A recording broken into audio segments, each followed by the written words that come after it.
이제 창세기 야곱의 생애를 통해서 하나님의 은혜를 나누고자 합니다. 내 안에 야곱의 DNA라는 책에서 이렇게 말합니다. 영혼의 DNA가 있다면, 여러분, 우리의 몸에는 이 세포, DNA로 구성되어 있잖아요. 이 DNA가 이중 나선 구조라는 것이 과학적으로 증명이 되었는데, 만일 영혼의 DNA가 있다면 그 이중 나선 구조는 한쪽은 영적 갈망이고 한쪽은 육적 욕망일 것이다. 이 두 가지가 베베 꼬인 사슬 모양임이 틀림없다. 이 책에 그렇게 되어 있어요. 한 나선은 나의 삶의 고난과 역경의 이야기들이 계속될 것이고, 다른 한쪽의 나선 구조는 나를 복의 통로로 하나님의 자녀로 만드시려고 하는 하나님의 끈질긴 사랑과 은혜의 나선 구조가 이어질 것이다. 저는 이 문장을 보고 깜짝 놀랐어요. 창세기를 보면 야곱의 인생이 이와 같거든요.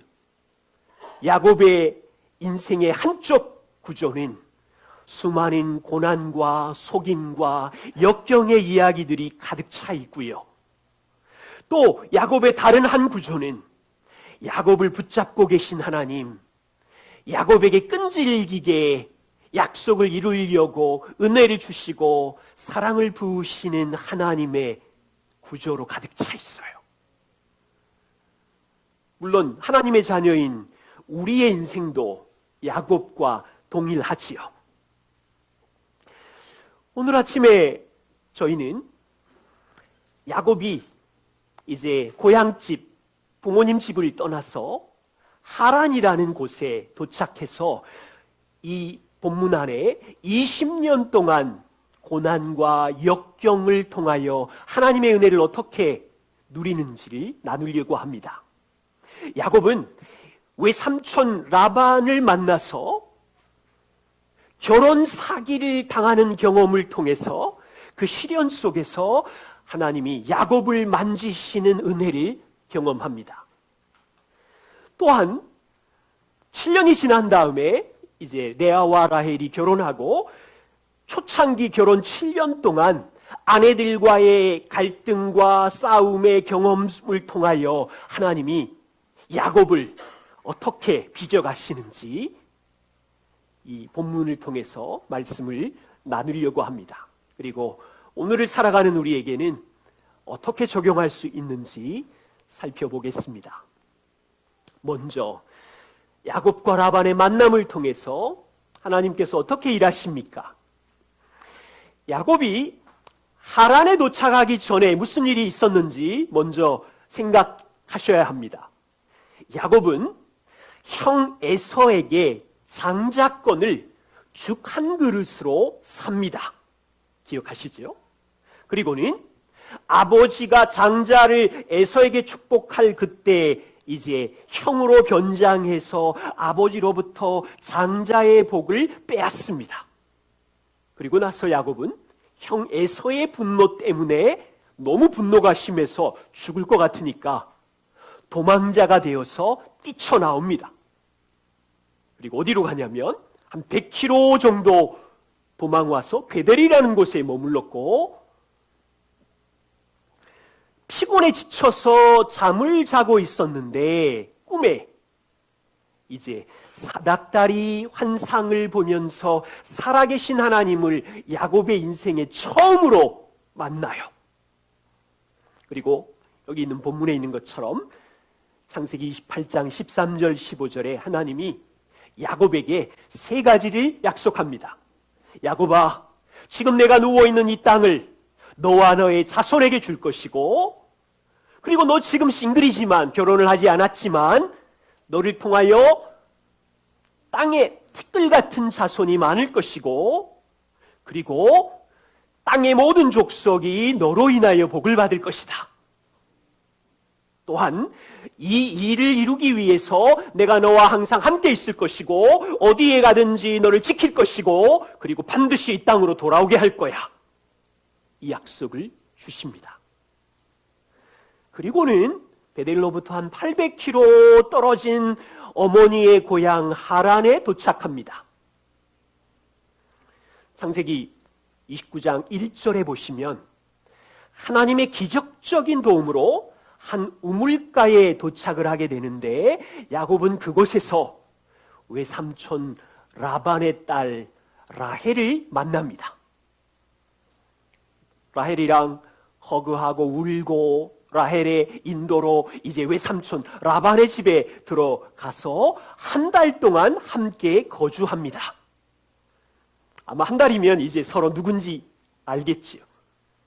이 한 달 있는 동안 야곱은 라헬의 아름다움에 빠지게 되고 라반은 야곱 쓸만하군 라는 생각을 하게 된 듯합니다. 그랬더니 15절에 라반이 야곱아, 너는 나의 친척인데 내가 어찌 너에게 공짜로 일을 시킬 수 있겠느냐. 이제 너와 나랑 품삯을 어떻게 할지 말하자. 라반은 야곱을 품꾼으로 길들이면 훌륭한 이득이 있다는 걸 알고 정식 목자 고용계약을 맺자고 합니다. 그러자 그동안 한 달 동안 있던 야곱이 과감한 제안을 하는데 18절에 삼촌에게 작은 딸 라헬이 있습니다. 제가 라헬을 위하여 7년을 섬기겠습니다. 제가 당신의 둘째 딸 라헬을 사랑합니다. 라헬을 위해 무보수로 7년 동안 일할 터이니 라헬과 결혼하게 해주십시오. 여러분 아시는 것처럼 고대 풍습에 의하면 아내를 데려오려면 보세요. 저 집에서 아내를 데리고 오면 저 집의 노동력을 갖고 오는 거예요. 그러면 신랑은 그 집의 노동력을 갖고 오기 때문에 그 집의 그 노동력에 대한 대가를 지불해요. 결혼지참금 등등의 말이 있지만, 그래서 야곱은 7년 동안의 품삯이면 그 당시 2배 이상의 비용을 지불하겠다는 뜻이랍니다. 라반의 허락을 얻은 야곱은 20절에 되게 유명한 구절이지요.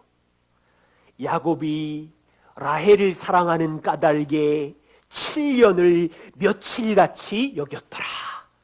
얼마나 놀라운 사랑입니까? 7년을 며칠같이 라헬을 품으려고. 드디어 야곱의 라헬과의 7년의 연애 기간이 끝나고 결혼잔치를 베풉니다. 야곱이 신부방에 들어갔어요. 아마도 야곱은 잔치로 인하여 술을 그득히 마셔서인지 판단력이 부족했나 봐요. 그 밤을 신부랑 보내고 아침에 일어났는데 세상에 이런 일이 있습니까? 자기 옆에 누구입니까? 라헬이 아니라 레아예요. 언니 레아예요. 이거는 말도 안 되는 뉴스, 결혼 사기, 요즘으로 말하면 세상에 이런 일이 이런 데 나와야 되는. 야곱이 아침에 일어나자마자 외삼촌에게 달려가서 따집니다. 25절에 보세요. 외삼촌이 어찌하여 내게 이같이 행하셨습니까? 이거는 사기 결혼입니다. 내가 라헬을 위하여 7년 동안 일했거늘 외삼촌이 어찌 나를 속이셨습니까? 삼촌이 26절에 대답합니다. 우리 지방에는 언니보다 아우를 먼저 결혼시키는 일은 없네. 결혼잔치가 7일이니 7일이 끝나면 내가 라헬도 너에게 줄 것이고 너는 나를 위하여 7년 동안 다시 섬길지니라. 야곱은 삼촌 라반에게 꼼짝 못하고 속은 겁니다. 라반의 속임수 결혼 작전에 야곱의 종살이는 7년에서 14년으로 늘어났어요. 요즘으로 말하면 이 사건은 결혼 사기에 노동계약 사기에 검찰에 고발해야 돼. 이건 당장 검찰에 고발해야 돼.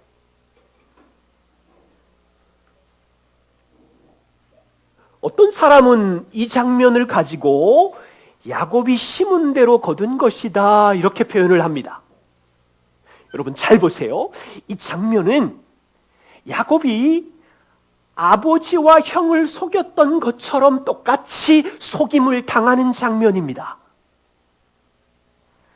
지금 야곱은 외삼촌이 어찌 저를 속일 수 있습니까? 라고 억울하게 말하지만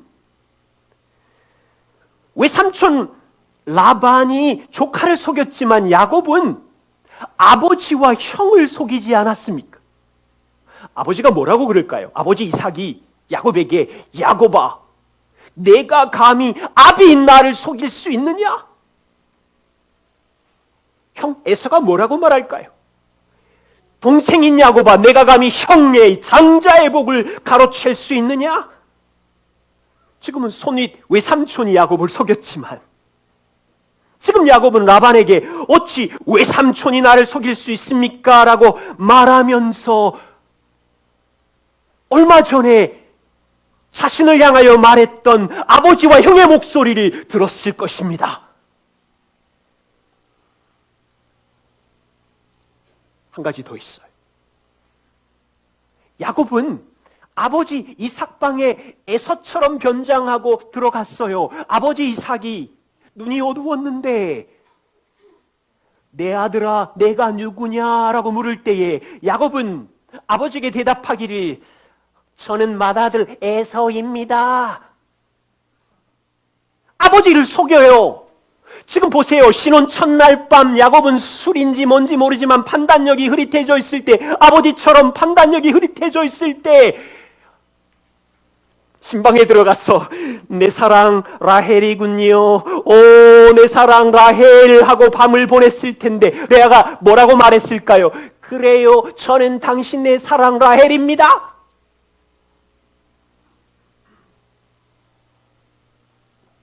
똑같지 않아요?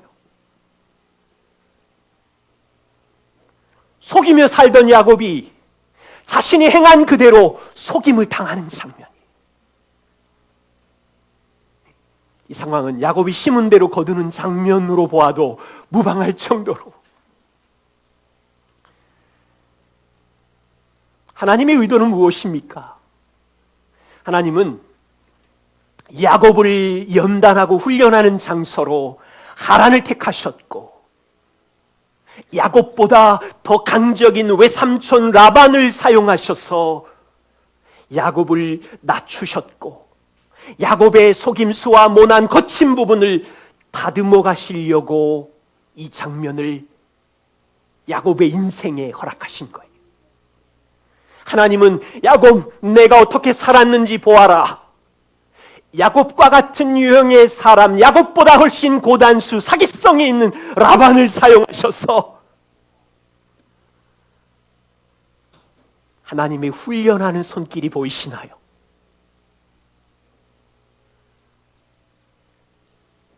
에프라고 하는 분이 이렇게 표현했어요. 야곱을 다루시는 하나님의 방법은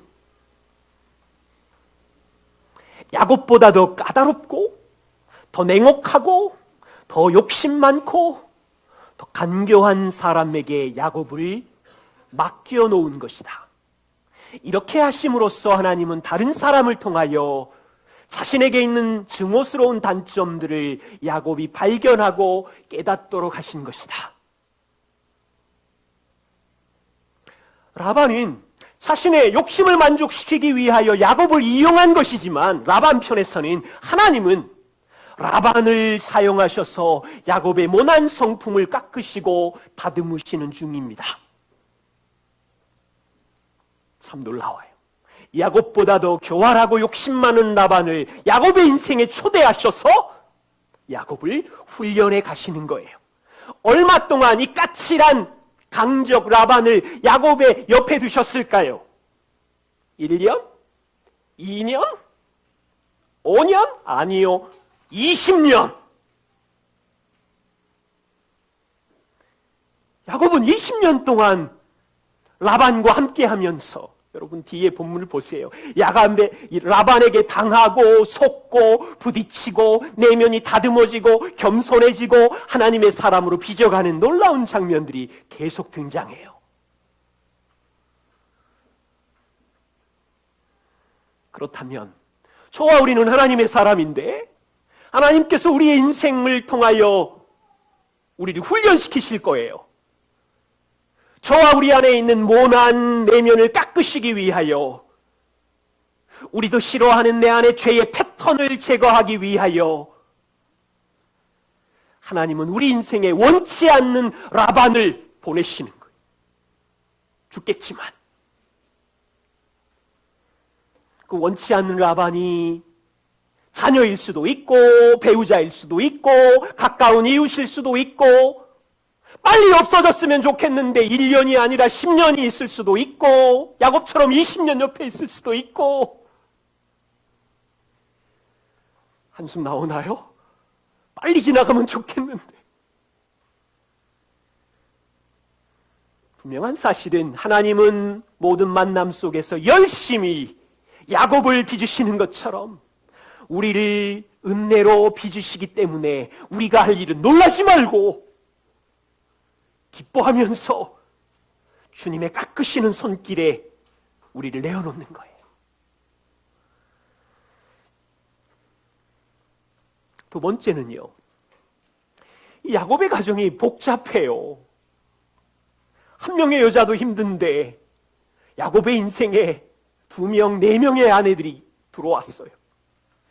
출애굽기 29장 31절부터 30장 24절까지 보시면 싱글로 갔던 야곱의 인생에 갑자기 4명의 아내들이 들어오면서 11명의 아들들의 출생 이야기가 등장해요.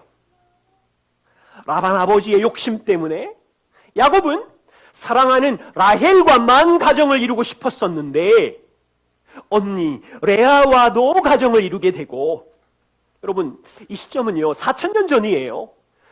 일부 일처제를 지향하는 우리들은 좀 이상해 보이지만 4,000년 전 고대 사회에서는 문화적으로 인정되는 일이었어요. 라반은 레아가 결혼할 때 여종 실바를 같이 보냈고 라헬이 결혼할 때 여종 빌하를 함께 보냈어요.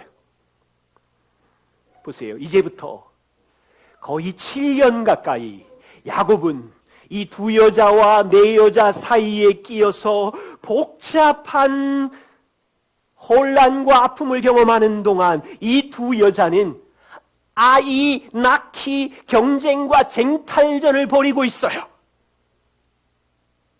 그런데 이런 상황 속에서도 여인들의 죄에도 불구하고 하나님의 은혜로 약속을 이루어 가시는 것을 우리는 확인할 필요가 있어요.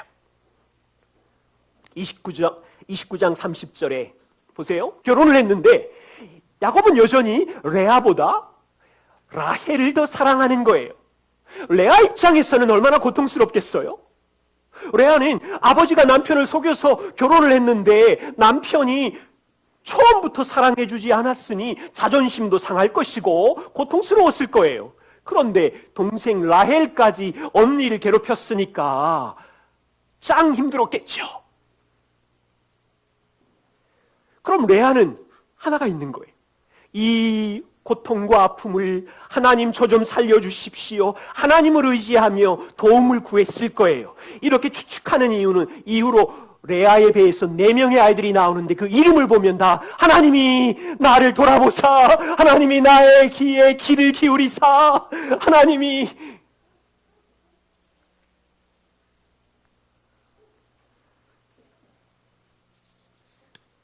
여호와께서 레아가 야곱에게 사랑받지 못함을 보시고 아시고 그의 태를 열어 라헬에게는 자녀가 없는데 4명의 자녀를 주셨는데 32절에 보면 루벤이라는 자녀를 주셨으며 33절에 보면 시몬이라는 자손을 주셨으며 34절에 이제 이해를 레위 제사장, 구약의 그토록 유명한 제사장 가문 레위 아들을 주셨으며 35절에 유다 여호와를 찬송할지로다 다윗 왕족과 이스라엘의 모든 왕의 후손 조상 유다가 등장하지요.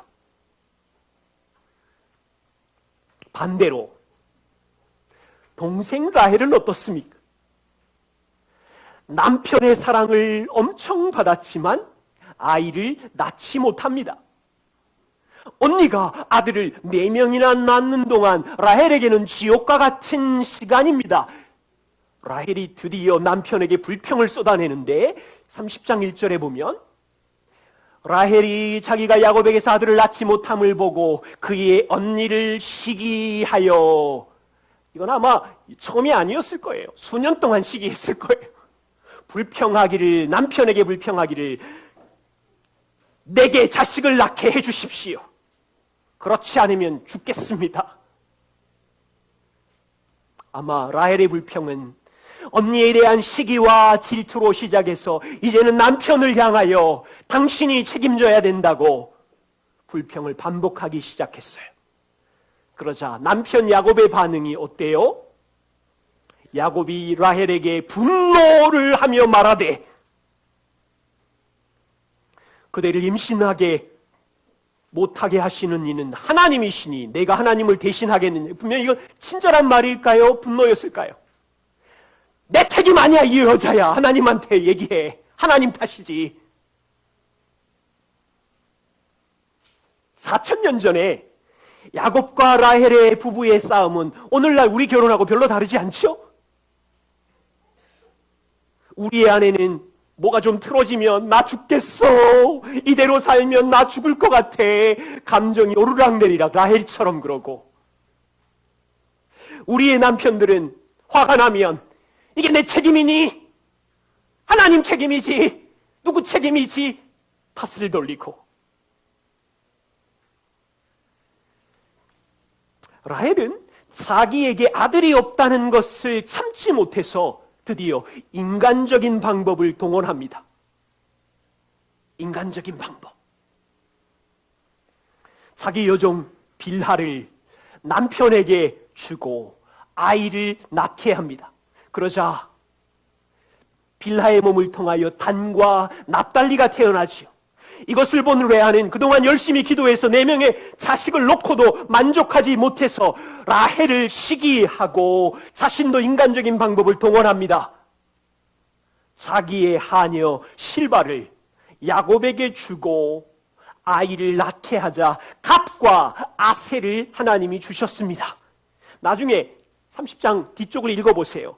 레아와 라헬이 남편의 잠자리를 거래하는 일까지 벌어지고 추후에 레아가 이사갈과 스불론과 디다 딸을 놓습니다. 이 과정 중에 라헬이 얼마나 고통스러웠겠어요. 하나님, 저도 자식을 주세요라고 수도 없이 기도했을 텐데 30장 22절에 보면 하나님이 라헬을 생각하사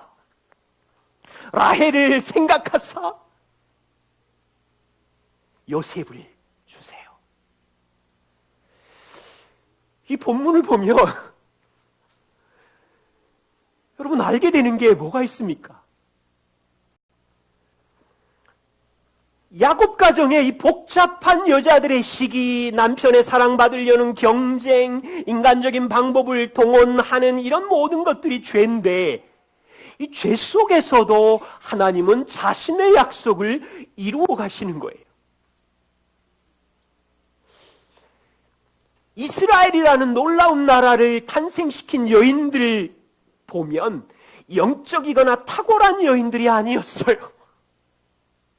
시기와 질투가 하늘을 찌르는 지극히 보통 여자, 일반적인 여자. 하나님은 이 복잡한 죄인 여인들 속에서도 창세기 28장 야곱에게 약속하신 자손들을 번성시키는 일들을 하셨어요. 야곱의 계획대로라면 그토록 사랑했던 라헬과만 결혼했으면, 라헬은 몸이 약했어요. 건강이 좋지 않아서 생명을 잉태하기 어려웠는데 겨우 2명의 아들을 얻을 뻔했는데, 하나님의 신비로운 일하심은 망가진 죄인들의 얽히고 설킨 복잡한 시기 질투 죄의 관계 속에서 야곱을 12지파의 아버지로 세우시는 거예요.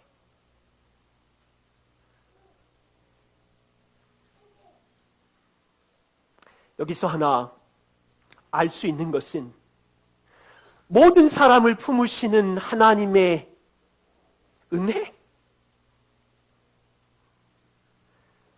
저의 스토리를 다시 한번 말씀드리면 젊은 30대 청년 사역을 할 때였어요. 저는 매주 목회자로서 청년들을 사랑으로 섬겼지만 자주 청년들을 품기가 어려웠어요. 미워했어요. 솔직히 말하면. 청년들의 삶 안으로 깊이 들어갈수록 망가진 죄가 더 크게 보이니까 고통스럽다고요. 어떤 날은 청년들에게 말씀을 전하려고 단 위에 섰는데 말하고 싶지 않을 정도로 이 친구들을 용납하기가 어려웠어요. 그때 제가 알게 된 불편한 진실이 있었어. 내 마음은 어항밖에 안 되는구나. 내가 설정한 예쁜 물고기, 내가 설정한 반듯한 청년, 내가 설정한 말 잘 듣는 정도의 청년들만 품어내는 실력을 가졌구나. 그런데 하나님의 마음은 바다와 같았어요. 지금 교회를 개척하면서도 지금까지 저에게 가장 큰 훈련은 이거예요. 나의 좁은 어항 같은 마음을 가지고 깨트려 넓히는 훈련을 하고 있는데 하나님의 품을 묵상할수록 그분의 마음 안에는 예쁜 물고기만 있는 것이 아니고 못생긴 고기만 있는 것이 아니고 눈이 고장난 고기만 있는 것이 아니고 심하게 상처 입은 고기도 있고 별 종류의 고기가 바다 안에 다 있으며 하나님의 마음은 그들을 다 품는다는 거예요. 오늘 본론으로 말씀드리면 하나님의 마음은 남편에게 사랑받지 못하는 레아도 품으시고 자식을 낳지 못하는 라헬도 생각하시고 하찮게 여겼던 여종 빌하와 실바도 품으시고 예수님으로 말하면 가늠하다 잡힌 여인도 품으시고 38년 된 병자도 품으시고 로마를 향하여 데모합시다라고 했던 제자도 품으시고 세리같이 로마에 빌붙어 있었던 마태 제자도 품으시고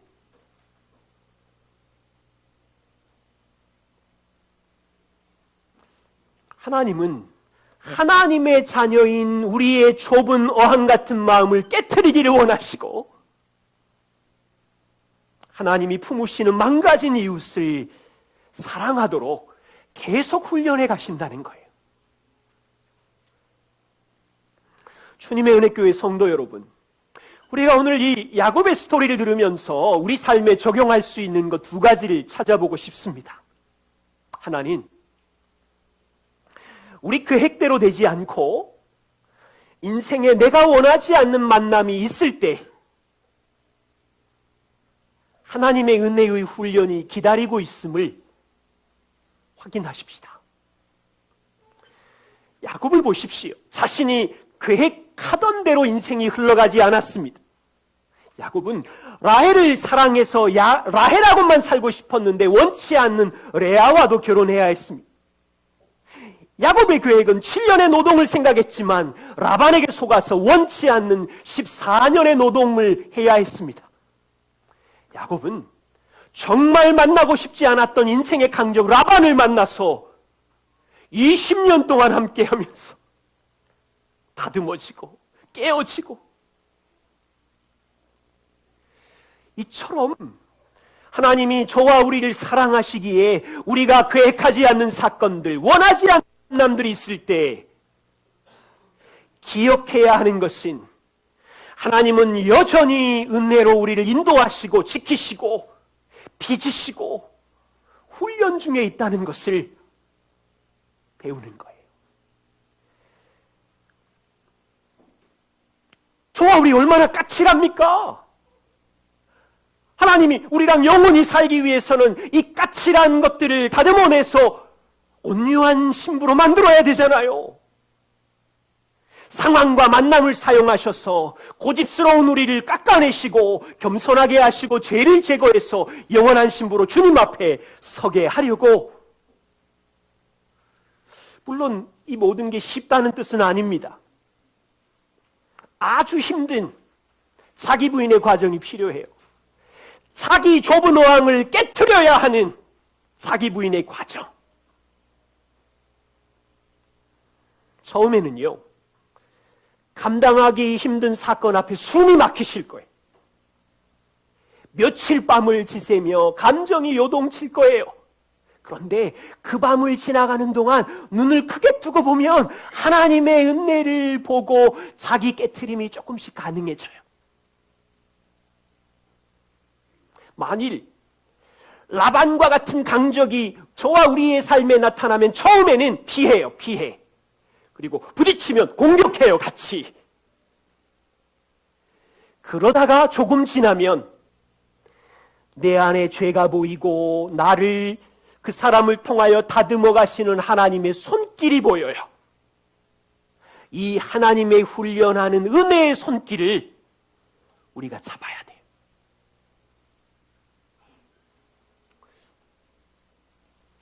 두 번째는 망가진 죄인들과 함께 있기에 우리가 경험한 복음의 은혜를 경험하잖아요. 복음의 은혜를. 그것을 망가진 연약한 옆사람 죄인들에게, 가족들에게 흘려보내서 용서하고 격려하는 일이에요. 구약 교회를 보세요. 야곱의 가정, 복잡하고 망가진 여인들의 죄인들 속이지만 하나님은 여전히 이 가정 안에 메시아의 약속을 주시고 그들을 백성으로 품고 하나님은 이 가정 안에 일하고 계시지요. 그러면 이 백성들, 야곱이 할 일은 뭐냐면 레아를 품는 거예요. 라헬을 품는 거예요.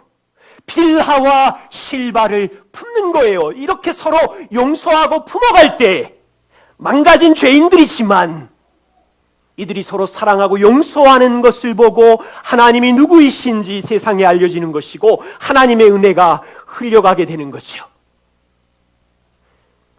신약 우리들 복음으로 태어난 하나님의 가족입니다. 서로 다르지요. 서로 성장 배경도 다르지요. 좋아하는 것도 다르지요. 생각의 속도도 다르지요. 때로는 라헬과 레아처럼 시기와 질투로 교회 안에 있지요. 교회 안에 만나고 싶지 않는 강적 라반도 만나지요. 우리가 할 일은 무엇입니까? 품고. 왜 품어요? 나를 용서하시고 나를 의롭게 하시고 나를 용납하시는 하나님의 은혜가 이 사람에게도 용서하고 용납하고 품으시고 같이 가시니까 우리 모두 다 교회 공동체 안에 한 가족이니까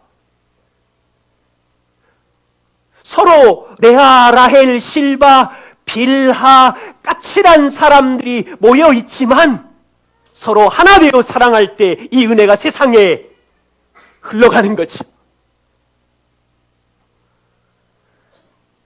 그래서 야곱이 초대교회 골로새 3장에 이렇게 이야기하는 거예요. 너희가 누구냐? 하나님이 택하시고 거룩하게 하시고 사랑받는 자가 아니냐?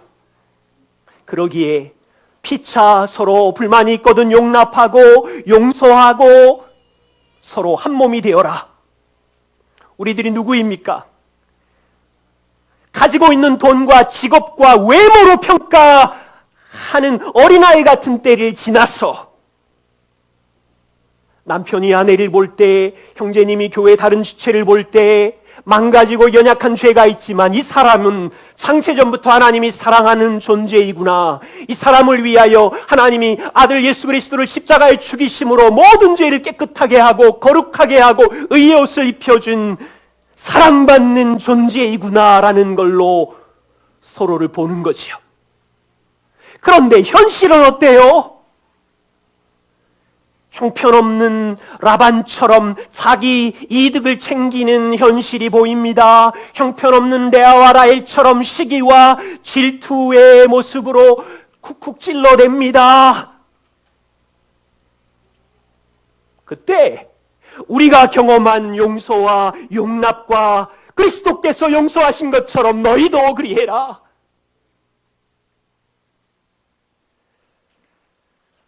최근 가정에서 언제 서로를 용서하고 용납하셨어요?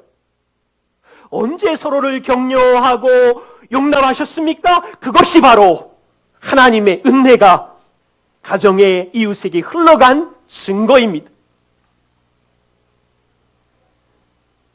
격려 힘드시지요? 최근에 제가 들은 이야기인데요.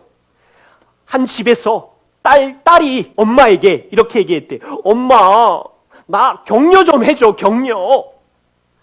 이 엄마가 격려를 잘 못하는 일인데 딸이 부탁하니까 격려 그랬대요. 뭐라고 격려할지 모르니까 격려. 제가 그 얘기를 듣고 집안에 있는 그 테레비 앞에 있는 기가진이 아시지요? 기가진이에게 대화를 걸었어요. 기가진이, 네, 너 진짜 최고야. 그러자 기가진이가 뭐라고 답하냐면, 감사합니다. 그렇게 말해주시니 당신도 최고예요. 제가 그게 너무 재밌고 신기해서 한 5번을 연습했어요. 아주 트레이닝하기 너무 좋아요.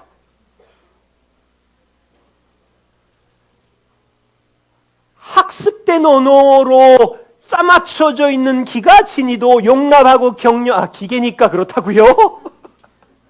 진짜 해보라고요? 하나님의 아들까지 내어주신 사랑으로 빚어진 자녀된 여러분, 하나님께서 좁은 어항 같은 우리의 마음을 깨트려서 용서하고 용납하는 폭을 넓혀 그분의 은혜와 사랑이 무엇인지를 보이라고 우리를 불러주셨어요. 우리의 몸의 구조가 DNA 2가지 나선형 구조라고요? 우리의 영적인 DNA의 구조도 동일해요. 인생에 죄인된 나와 죄인된 너와 망가진 세상이 부딪힐 때 우리의 인생은 고난과 원치 않은 만남과 상황이 밀려와요. 이 한쪽의 나선 구조, 지금 어떤 시련과 아픔의 나선 구조에 갇혀 있어요. 원치 않은 라반의 만남이 있습니까? 가족끼리의 고통과 다툼의 나선 구조에 갇혔어요. 그러면 우리는 한쪽에 있는 나선 구조를 보세요. 우리의 영혼을 만드신 주인이신 주님이 붙들고 있는 쉬지 않는 은혜의 나선 구조, 끊어지지 않는 사랑의 손길로 우리를 붙잡고 있는 나선 구조, 그걸 확인시키려고 자기 아들을 십자가에 아끼지 아니하고 내어주셔서 이 사랑의 은혜의 나선 구조를 알게 하려고 외치시는, 여기에 포함되어 있잖아요.